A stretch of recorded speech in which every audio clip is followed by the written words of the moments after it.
So today we're going to be talking about Billie Eilish and her as a celebrity.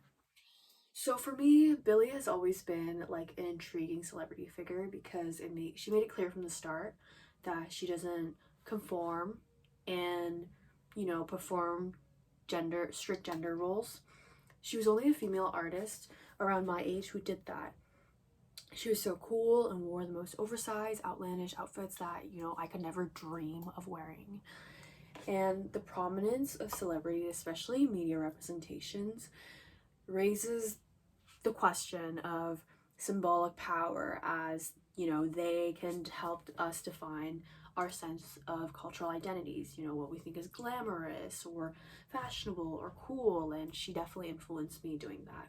Today I'll be exploring her as a celebrity in terms of girlhood to adulthood, social media expressed as a form of panopticism, which I will be explaining later, and Jesse Rutherford. Before I dive into Billie, I want to give some background on celebrity just in general.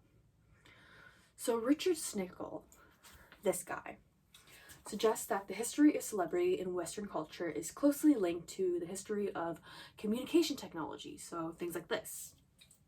As information is spread wider and faster, it becomes more simplified and relies heavily on symbols to convey meaning. I also believe that being a celebrity is, it becomes a site of tension and ambiguity in which an active audience has space to make meaning of their world. And celebrities are also mirrors that help us, reflect and shape our collective consciousness. Remember that when this picture went viral and, tweets and people were making fun of her came out? Billie Eilish's body image was heavily scrutinized and became a topic of discussion, essentially, fat shaming her, which is like literally so wrong. And it's like, come on, it's 2023. Her physical body and reproduction of her photograph became a site of contestation, like I was talking about. As a society, the general consensus that was employed was one that, carried unrealistic beauty standards, fat phobia, and just heavy scrutiny in general. She became a mirror in how some audiences projected their own perceptions of beauty and desirability, just back to themselves through this vehicle of Billie Eilish's body image. So I want to talk about from girlhood to adulthood. In this book by Sarah Pajansky, this author claims that the spectacularization of girls, especially in media, took a turn in the 21st century, especially through the 70s when Hollywood stars were like a thing. First, the media, incessantly,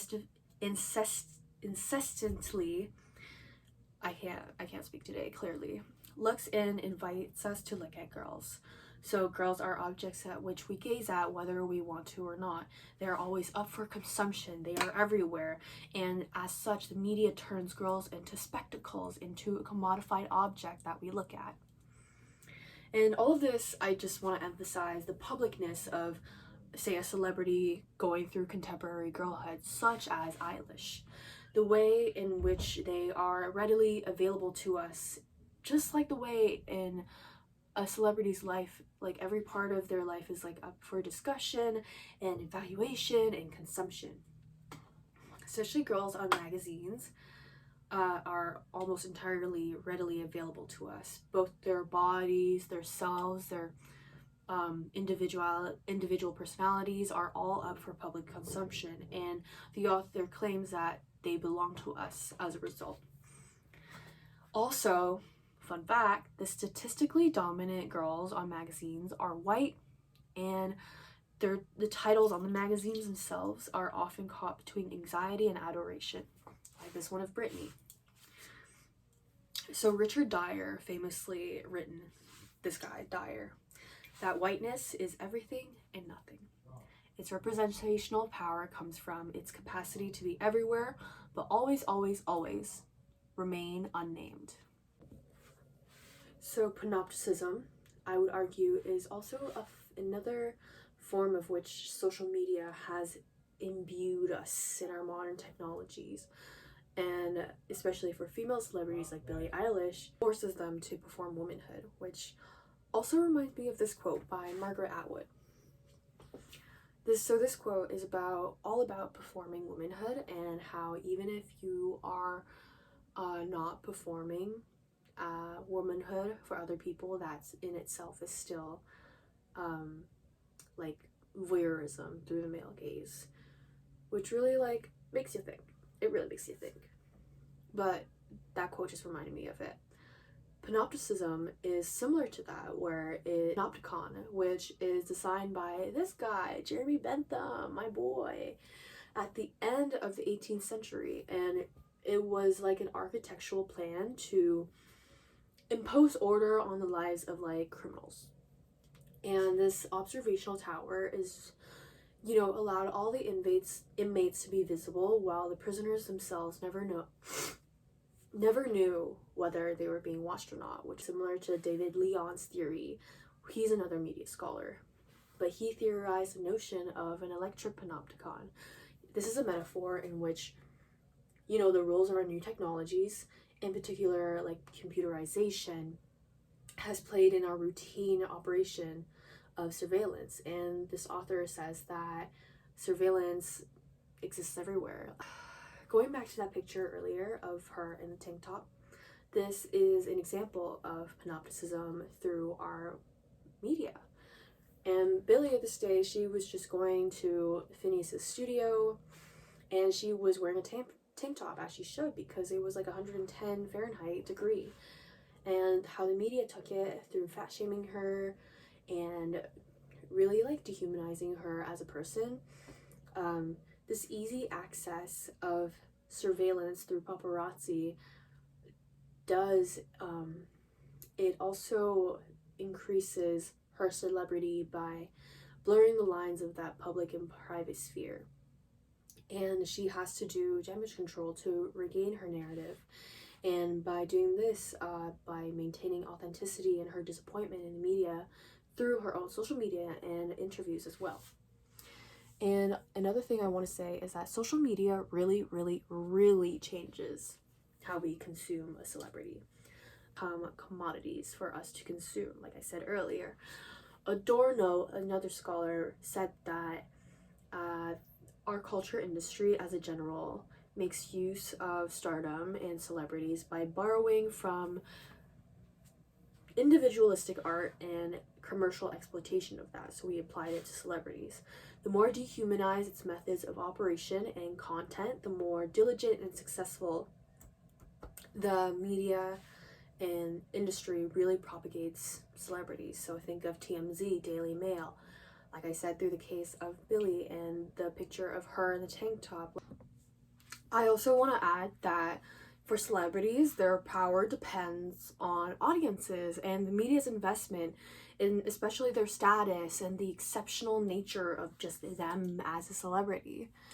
At the same time, celebrities need to, really regulate and control the ownership of their images in order to have that monopoly power over themselves. So again and again, this can be seen in Billie's case, as she is a celebrity who strategically employs the media, especially in terms of print media, to assert control while, really contending with the persistent challenges posed by societal like cases of misogyny when it comes to her body image, or like critiques of her romance, which I'll get to in a second, because I'm not a fan of Jesse Rutherford personally, but I'll respect it.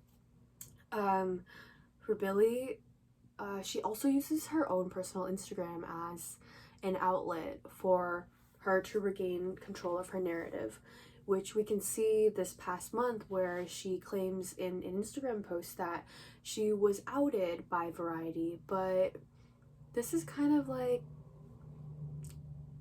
it really counters what she said in her earlier Variety interview, where she claims that she likes and admires women, because outing is usually like a case where when somebody is outed that they are queer, it's like life-changing and could potentially destroy her career. But I would argue that her case of using the word outing on the Variety carpet interview with a person who is also with a woman who is also queer and a POC at that, it's like using the wrong word to describe a situation. It's like, Billie, check your white privilege. But yeah, moving on. Pop star, back to the book that I was talking about with Brzezinski. The girl pop star really embodies the unsolvable contradiction of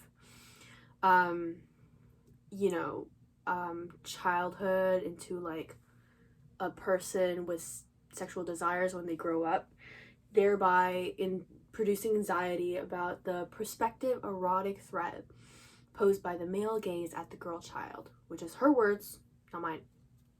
There is a tension between child and adult. In Billie's case, when the masculine childish tomboy emerges into womanhood, she immediately becomes a known erotic subject, and this was Billie's case when she became a celebrity. 3 things that embody the girl star. Whiteness, really emphasize that. The boundaries of the individual in relation to society, so like that blurring of public and private, and also a scandal. That's the 3rd one, as the heart of the star, being like an object of scrutiny. And this sexual scandal in particular, like she says in the book, it has to be a sexual scandal of some kind, because that really emphasizes the change from like a girl to like a woman. And comparing this phenomenon, I'd like to talk about Jessie Rutherford. So Jessie Rutherford is one of Billie Eilish's like most prominent and most recent romances, and I really want to compare it to like Taylor Swift and Maddie Healy's romance, because both of these relationships are seen by fans as like the line in the sand. Like you can't, it's kind of like a line you don't want to cross. Role models for, people of a younger age, I would say that what they do does have an impact on how audiences perceive them, because if Billie is 20 and dating a 31-year-old, it just really, it sends a message that it's okay for like a 20-year-old to date a 31-year-old, when really it's weird. It's really weird. And yeah, I'm not gonna lie, it's just weird. But that's also me as an audience member who is consuming these simplified images of them, like say in their Halloween costume when they upplayed their age gap by Billie dressing up in a baby costume, and Jessie Rutherford, he's like the lead singer of The Neighborhood, that song Daddy Issues was really famous in like 2014 Tumblr era, but they played up their age gap, which is like, I'm not gonna lie, it's just weird. It's just really, really like, it's like, Rutherford, you should know you're like kind of like a predator. It's just after they broke up, Jessie Rutherford, he like released a song called POV, and it had a really gross like lyrics on it, and saying that when Billie like listened to Jessie when she was like literally 11, so like, the age gap is weird. It's like you're a fully grown man and she was like 11, and now like you're both together. Obviously she's grown, she's of legal age, but it still doesn't